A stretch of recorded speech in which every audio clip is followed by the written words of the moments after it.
Jupiter est une énorme boule de gaz. Elle est plus grosse que toutes les planètes du système solaire réunies.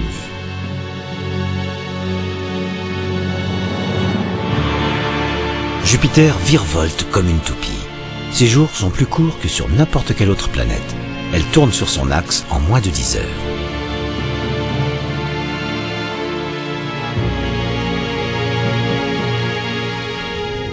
Brillant faiblement à travers l'anneau de poussière qui entoure Jupiter, le Soleil n'est qu'un phare lointain, distant de 780 millions de kilomètres. Jupiter est si éloigné du Soleil qu'il lui faut près de 12 ans pour parcourir son orbite autour de l'étoile. Comparé à Jupiter, la Terre est une naine. Il faut 11 terres pour égaler le diamètre de Jupiter et plus de 1300 pour remplir son volume.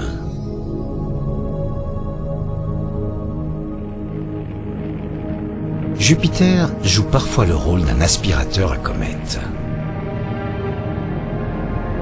Cette comète, venant du fin fond du système solaire, frôle Jupiter d'un peu trop près.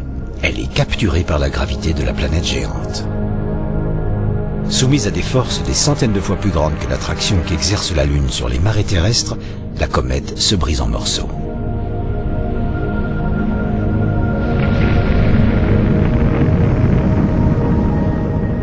Nous sommes en juillet 1994. Plus de 20 fragments de la comète Shoemaker-Levy 9 plongent vers Jupiter.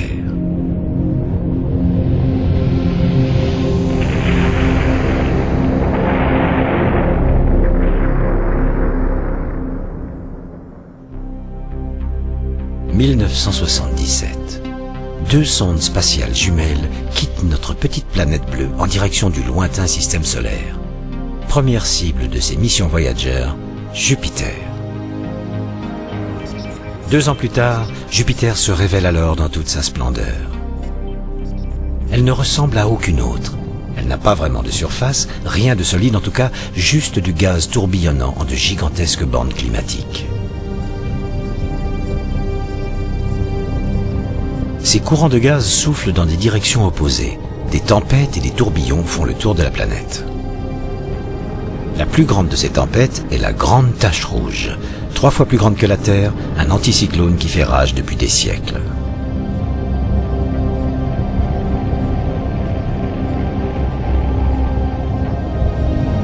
En haut de l'écran, la Grande Tache Rouge vue de Voyager 1. En bas, la même vue de Voyager 2.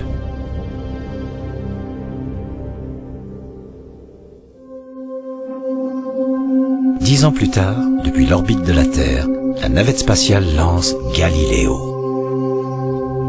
En passant par Vénus et 2 fois au large de la Terre, il faut 6 longues années à la sonde pour atteindre Jupiter.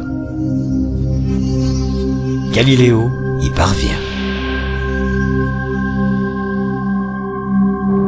En 1995, une sonde est larguée pour une descente aux enfers.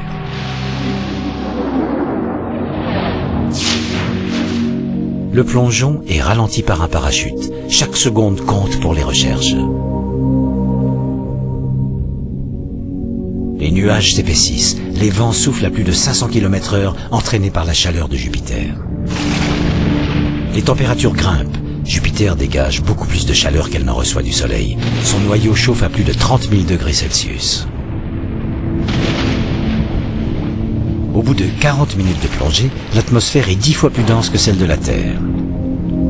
Au bout d'1 heure, la sonde Galileo est anéantie, écrasée par la pression.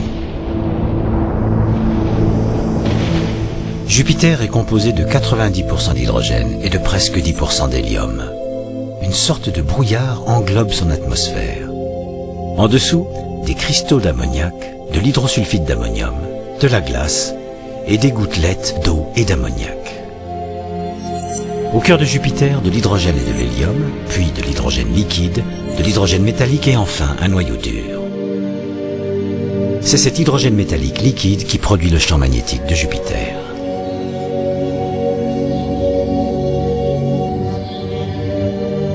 À l'intérieur de cette zone en forme de chambre à air, des particules électrisées bourdonnent comme un essaim d'abeilles. Mais la magnétosphère de Jupiter s'étend bien plus loin. Elle est, après le Soleil, la plus grosse entité du système solaire.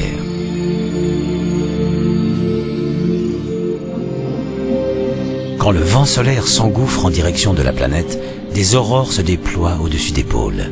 Ces halos sont chargés de particules qui interagissent avec la couche supérieure de l'atmosphère.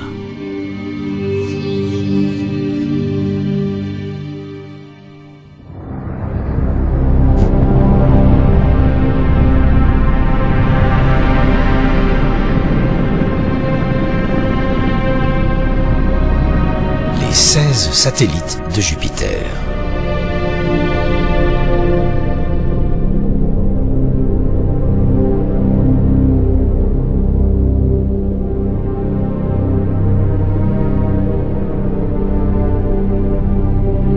Après avoir lancé sa sonde dans l'atmosphère de Jupiter, Galiléo s'intéresse maintenant à ses satellites. Le premier d'entre eux, Io, est tiraillé entre l'attraction de Jupiter et celle d'un satellite proche. Il en résulte des éruptions volcaniques photographiées pour la première fois par la sonde Voyager. De tous les corps du système solaire, Io est celui dont l'activité volcanique est la plus intense.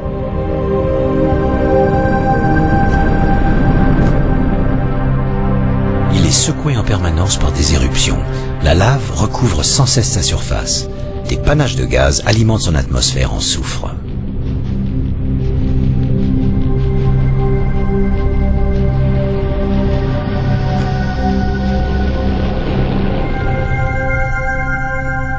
Contrairement à Io, ce satellite, Ganymède, est très calme. À moins 150 degrés, la croûte de glace s'étend sur 100 km d'épaisseur.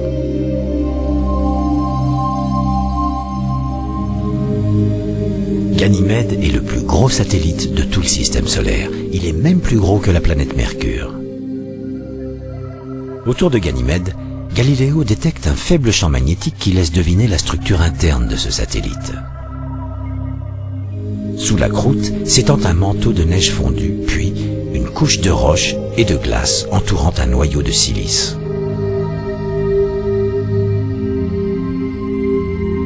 Callisto pourrait être le jumeau de Ganymède s'il n'était criblé de cratères.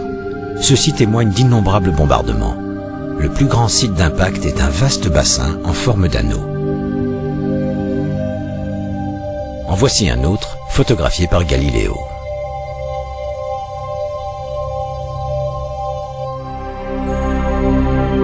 S'il devait y avoir une vie extraterrestre dans le système solaire, ce serait ici, sur Europa. Lisse et craquelée comme une coquille d'œuf. Une théorie prétend que toute la surface de ce satellite est un océan recouvert de glace. Un refuge possible pour la vie. Sous la glace, les eaux pourraient être tièdes, chauffées par l'attraction gravitationnelle de Ganymède et de Io. Mais la glace peut s'étendre sur des kilomètres et des kilomètres d'épaisseur. Pénétrer cet océan et y rechercher la présence d'organismes vivants suppose que l'on puisse s'y poser. Néanmoins, les sillons et les fissures qui parcourent la surface d'Europa sont signes d'espoir. Ils nous rappellent que la Terre possède aussi ces océans de glace et que la vie grouille sous notre banquise.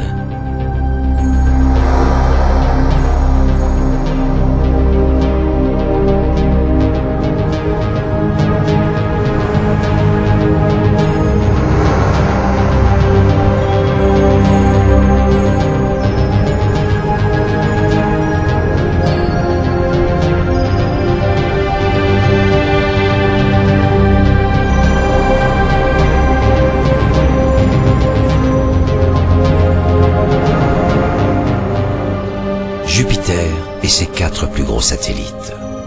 Un système solaire en miniature.